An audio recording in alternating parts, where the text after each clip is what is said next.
یہ بات ذہن میں رکھیے گا کہ ماں کی فطرت کے اندر اللہ نے اپنی فطرت کا عکس رکھا ہے، اپنی فطرت کا جمال ماں کی فطرت کے اندر ڈال دیا ہے۔ ماں مستور ہے پردوں میں، لیکن اس کی تربیت بول رہی ہوتی ہے۔ سیرت فرزندہا از امہات، جوہر صدق و صفا از امہات۔ بیٹوں کی تربیت ماں کے ہاتھ میں ہے۔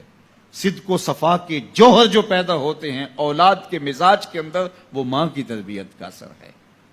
بیٹا منبر نشین ہو، مسجد نشین ہو، میدان کارزار کے اندر ہاتھ میں تلوار تھامے کھڑا ہو، یا ملک کے کسی اہم منصب پہ فیض المرام ہو، پتہ چلے گا پیچھے ماں کیسی ہے۔ اگر خیانت نہیں کرے گا تو لوگ کہیں گے اچھی ماں کا دودھ پیا ہے۔ تو ماں اچھی ہو تو اس کی تربیت بولتی ہے۔ سیدنا علی المرتضیٰ رضی اللہ تعالیٰ عنہ میدان جنگ میں اترتے ہیں اور کیا بولتے ہیں؟ سب متنی امی حیدر، میں وہ ہوں جس کی ماں نے میرا نام حیدر رکھا ہے۔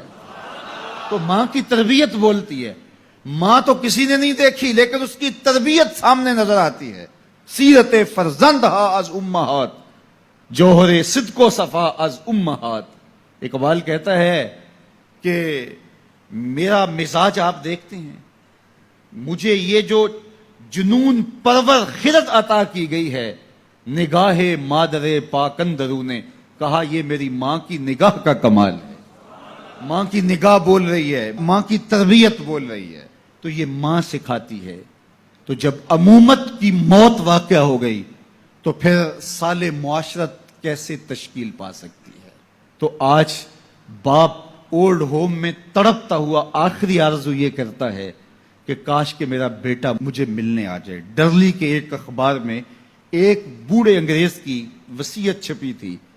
اس نے کہا تھا کہ میں مر رہا ہوں، میری آدھی جائیداد چرچ کو دے دی جائے اور آدھی جائیداد میرے کتے کو دے دی جائے۔ تو کہا کہ یہ عجیب وصیت ہے تمہاری۔ کہا میرے اتنے بیٹے ہیں، میری اتنی بیٹیاں ہیں، لیکن اب موت کی ہچکی لگی ہے مجھے اور آخری سانسیں ہیں، تو یہ وفادار کتا ہے جو ٹک ٹکی باندھ کے مجھے دیکھ رہا ہے۔ نہ میرا بیٹا اس وقت کوئی موجود ہے، نہ میری بیٹی اس وقت کوئی موجود ہے۔ جب امومت مر جاتی ہے تو پھر بیٹے کو وہ پیار سکھانے والا، بیٹی کو وہ ماں باپ کی الفت سکھانے والا کوئی باقی نہیں رہتا۔ تہذیب فرنگی ہے اگر مرگ امومت، ہے حضرت انسان کے لیے اس کا ثمر موت۔ جس علم کی تاثیر سے زن ہوتی ہے نازم، کہتے ہیں اسی علم کو ارباب نظر موت۔ وہ پھر علم نہیں رہتا، وہ موت بن جاتی ہے۔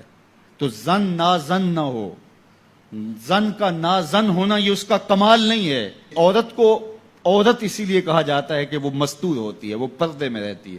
اس کا پردے میں رہنا ہی حسن ہے۔ اس کی فطرت کو اللہ نے اپنی فطرت کا جمال دیا ہے، اس کی فطرت کو اللہ نے اپنی فطرت کے عکس میں منعکس کیا ہے۔ جس طرح وہ خود پردے کے پیچھے رہ کے سب کچھ کر رہا ہوتا ہے، ماں پردے کے پیچھے ہوتی ہے، لیکن سب کچھ ماں کی تربیت بول رہی ہوتی ہے۔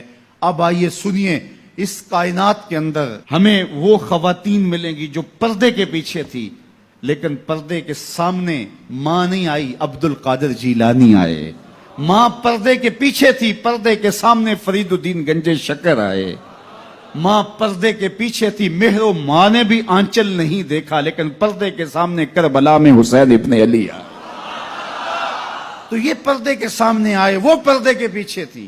تو جب مائیں پردے کے پیچھے ہوں تو پھر بیٹے جو ہیں وہ پردے کے سامنے آ کے وہ نقش ثبت کرتے ہیں کہ جو لوگوں کے زندگی کے نقوش کو جو ہے وہ اجال دیتے ہیں اور تقدیر بدل دیتے ہیں۔ تو اس لیے ماؤں کی ذمہ داریاں گھر سنبھالنا ہے۔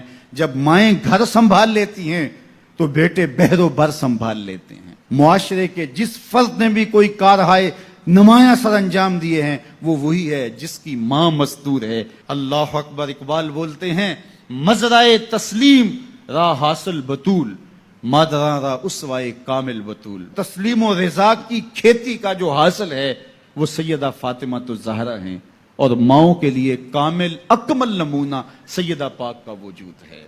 ان کی پرورش تسلیم و رضا کے ماحول میں ہوئی تھی، اور مزاج کیا ہے کہ ہاتھ سے چکی پیس رہی ہیں اور لبوں پر قرآن کے نغمے جاری ہیں۔ جب ماں چکی پیس رہی ہو اور لبوں پر قرآن ہو، جب آٹا گوندھ رہی ہو لبوں پر درود ہو، جب روٹی پکا رہی ہو اور لبوں پر حضور کی بارگاہ میں سلام ہو، تو پھر بیٹے حسین ابن علی ہی پیدا ہوں گے۔